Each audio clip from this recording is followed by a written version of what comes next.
Você acha que o livro sagrado está brincando?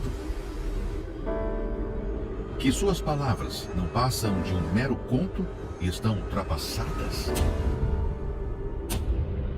Se as faíscas aterrorizam o mundo, imagine quando essa terra, de fato, começar a pegar fogo. O que eu quero é que estejamos prontos.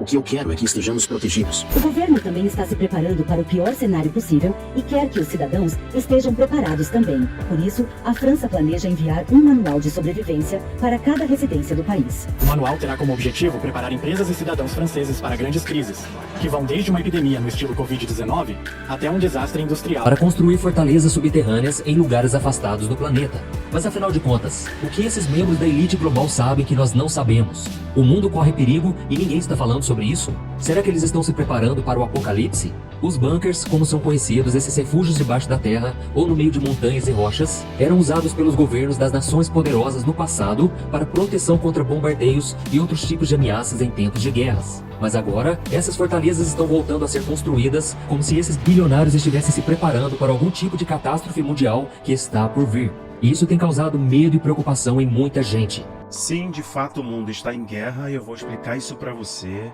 até o final desse vídeo. Fica aí sem nenhum desespero, calma que eu vou te explicar. A guerra que o mundo se encontra é a primeira guerra, é a guerra ideológica. Isso a gente está vendo claramente. Os globalistas forçaram o mundo, aceleraram a agenda, né? Principalmente da destruição da família, a agenda woke, a agenda do politicamente correto, a agenda da perseguição cristã, a da juristocracia. Então essa guerra é clara, isso é inegável. A outra guerra que é inegável e é exposta pela Bíblia Sagrada é a guerra espiritual, a batalha espiritual. Então a guerra espiritual ela é real entre as forças das trevas e os filhos da luz. E é claro que somos mais do que vencedores em Cristo Jesus. Mas militamos com muita frequência, né, para combater e derrubar as portas que se levantam, impedindo as pessoas de conhecerem a verdade. Ok, a outra guerra é no campo comercial. E é esta guerra que eu mencionei no início do vídeo. A guerra comercial tarifária é uma guerra que o mundo, né, viu os seus contornos na primeira eleição norte-americana e está vendo agora a versão 2.0 dessa nova Guerra Fria, que é uma guerra cambial, uma guerra financeira, uma guerra alfandegária, de taxações e protecionismos. Só que é a versão 2.0 agora. Os Estados Unidos, no dia de ontem, com a figura do Donald Trump, chegou a declarar um dia especial, um dia icônico. Ele até usou uma expressão, fugiu da minha memória agora, a expressão que ele usou, acho que foi o dia da liberdade, né? Alguma coisa assim. Alguns países, como a União Europeia, de modo geral, mas a Índia e a China, com uma taxa sobre produtos desses países, uma taxa elevada. A China, uma taxa que no somatório total chega a quase a 50%. Ou mais do que 50%. E é óbvio que isso vai resultar, possivelmente, em outras frentes de batalha. Não sei se veremos, por causa deste evento específico, uma guerra. Mas esses agentes internacionais vão utilizar todas as suas armas de proxy, né, para dar a contrapartida de taxação e usar outros amigos para fazer pressão aos Estados Unidos. Eles vão fazer isso, a China não vai perder a oportunidade, né? Um ministro chinês chegou, essa é a guerra que ninguém quer travar, que é essa guerra cambial, né? Os globalistas fizeram um milagre econômico chinês e fizeram a China que você está vendo hoje. Lucraram, né? E eles estão agora, por pressão do Donald Trump, tirando um pouco a mão. A China não vai permitir isso, até porque a China hoje é um país muito poderoso, né? Em termos de economia, estamos falando das 5 maiores economias do mundo, a China está ali. Os bancos chineses financiaram estados, países, né? O desenvolvimento dos mesmos, a infraestrutura dos mesmos, com uma estratégia clara de soft power. Poder suave, em que ela controla o país por causa do financiamento, por causa de grana. Ela fez isso, financiando portos, aeroportos, infraestrutura, comprando mineradores, geração de energia em países da América Latina. Ela fez isso no Brasil, ela está fazendo isso. É coisa que os europeus fizeram, os norte-americanos fizeram, e por causa dessa fuga de capital produtivo, empresas, vamos colocar assim, a produção industrial mesmo na China, ela teve um rio de dinheiro, né? Os bilionários chineses surgiram e foram para o mercado, comprando, né? Comprando plantas, desenvolvendo plantas em outros países. Então vejam aqui, o que eu quero falar essencialmente não é isso, mas só para explicar a minha frase de que de fato estamos em guerra. Então vocês estão vendo uma nova Guerra Fria, só que essa Guerra Fria, ela no campo financeiro, econômico, produtivo, etc. Então Donald Trump iniciou essa campanha radical de protecionismo, porque todos os outros são protecionistas. Ponto final. Ok, nisso aí ameaçou o Brasil, mas não teve taxação pesada ao Brasil, em termos de reciprocidade, né, porque o Brasil recuou, o presidente brasileiro botou o rabinho entre as pernas e recuou no seu discurso, e de igual modo outros países. Só que a lista é grande, meu irmão. O Macron veio a público dizendo que os Estados Unidos vão empobrecer, depois que cidadãos, empresas, os importadores europeus, franceses, não importarem mais dos Estados Unidos. Dificilmente isso vai acontecer. Pode ser a realidade da França, por sinal, né? A economia não está boa. Mas não é sobre isso.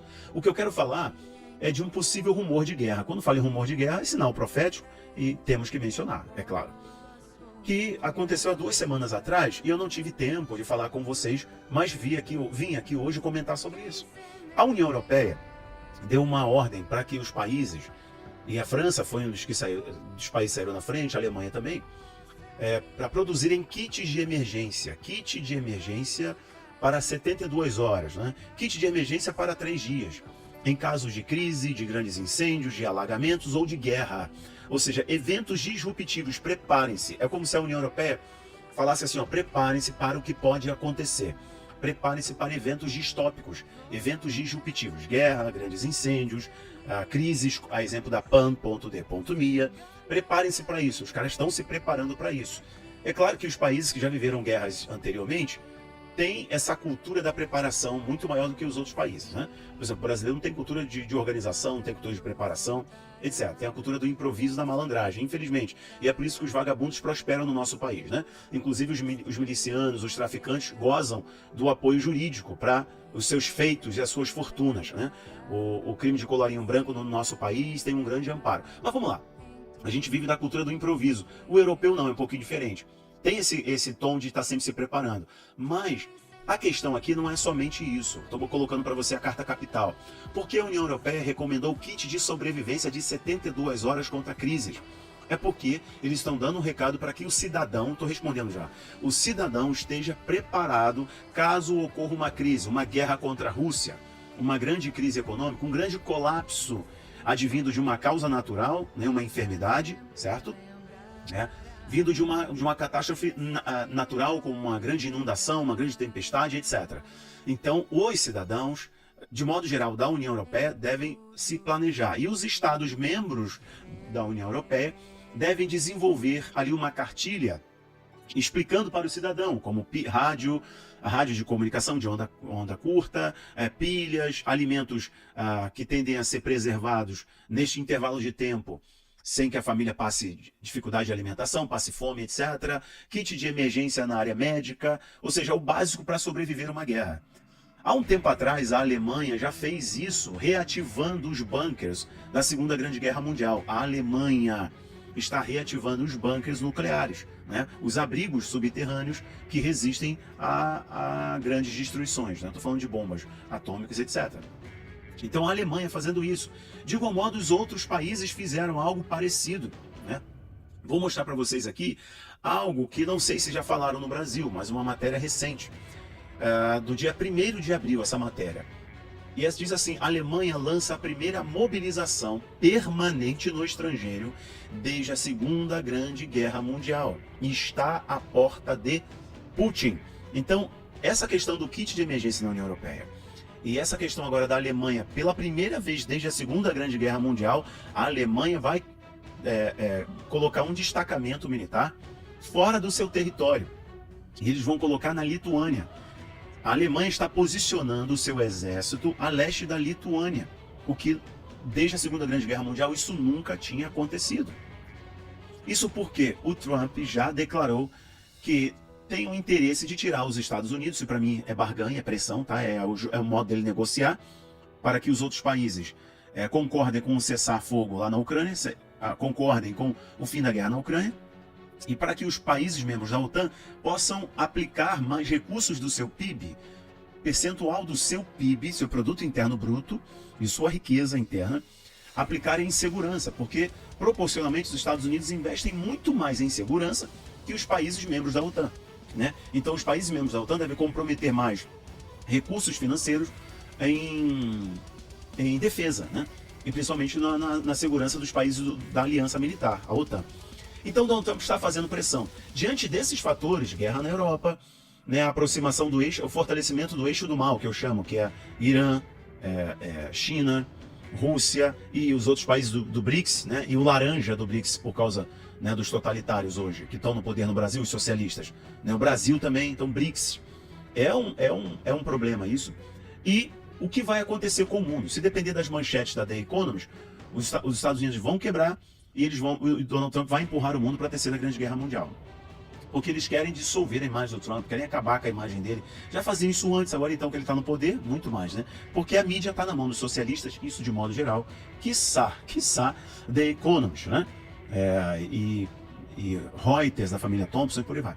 Então essa história do kit de guerra, kit de sobrevivência, os países europeus já é verdade, e o desdobramento de guerra da Ucrânia, a questão do que pode acontecer com a nova campanha do Putin, se ele vai entrar numa nova campanha, se os países europeus decidirem fazer pressão para que a Ucrânia vá para a aliança militar, e aí pode iniciar uma Terceira Grande Guerra Mundial, né? Como que o Donald Trump pode tirar aí esse guarda-chuva, essa proteção dos Estados Unidos aos países europeus, e aí a Rússia se sentir mais à vontade para iniciar uma campanha com o apoio não declarado da China, como já está acontecendo em algumas áreas, por um jogo de geopolítica, gera essa instabilidade, essa insegurança aos países da Europa.